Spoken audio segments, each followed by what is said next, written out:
The diner was a small, family-owned place called Sunny Side Up, tucked into a quiet corner of the city. It was the kind of place where the coffee was always fresh, the pancakes were fluffy, and the regulars knew each other by name. For 24-year-old Amara Johnson, it was more than just a job, it was a lifeline. As a single mother to her 4-year-old daughter, Maya, Amara worked tirelessly to make ends meet. She poured her heart into every shift, greeting customers with a warm smile and serving their meals with care.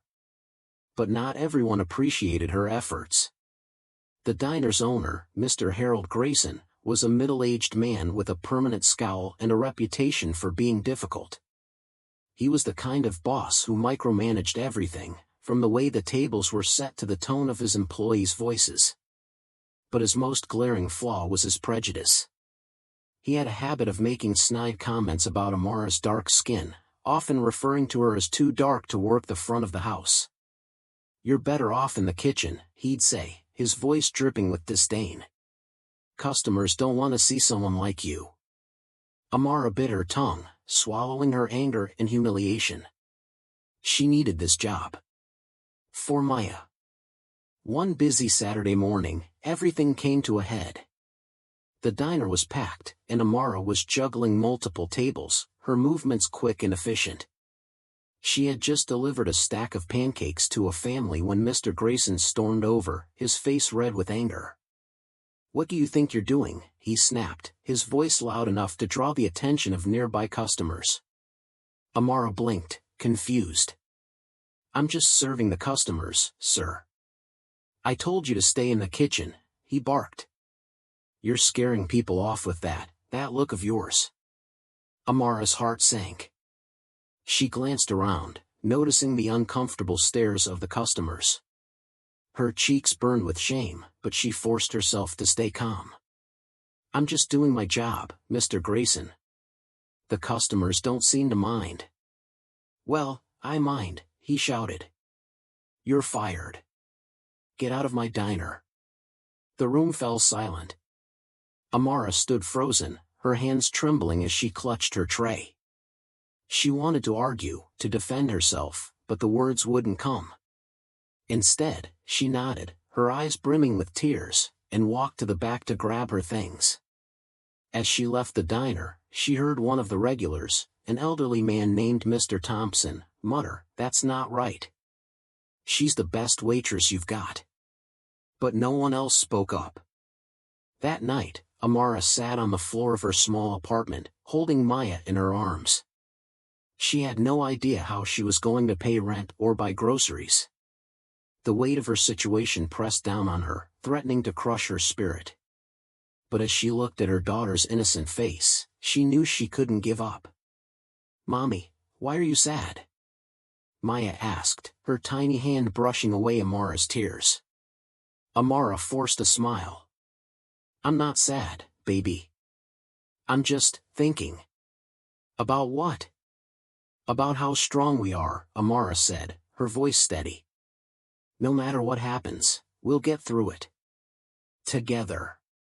The next morning, Amara woke up to a knock on her door. She opened it to find Mr. Thompson standing there, his face grim. "I need you to come with me," he said.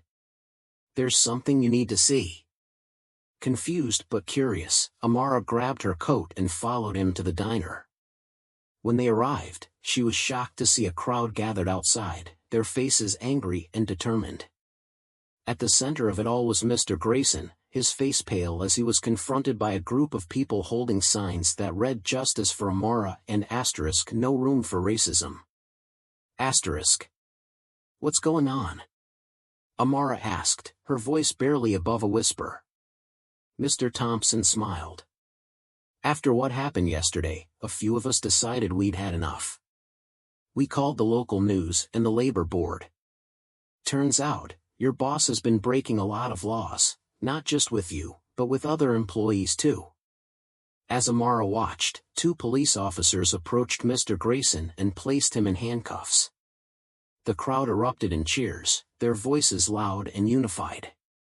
Amara felt a surge of emotion, relief, gratitude, and a sense of justice she hadn't felt in a long time. One of the officers walked over to her. "Miss Johnson, we'd like to take your statement. What he did to you was wrong, and we're going to make sure he faces the consequences." Amara nodded, tears streaming down her face. For the first time in years, she felt seen, heard, valued. In the days that followed, the story made headlines.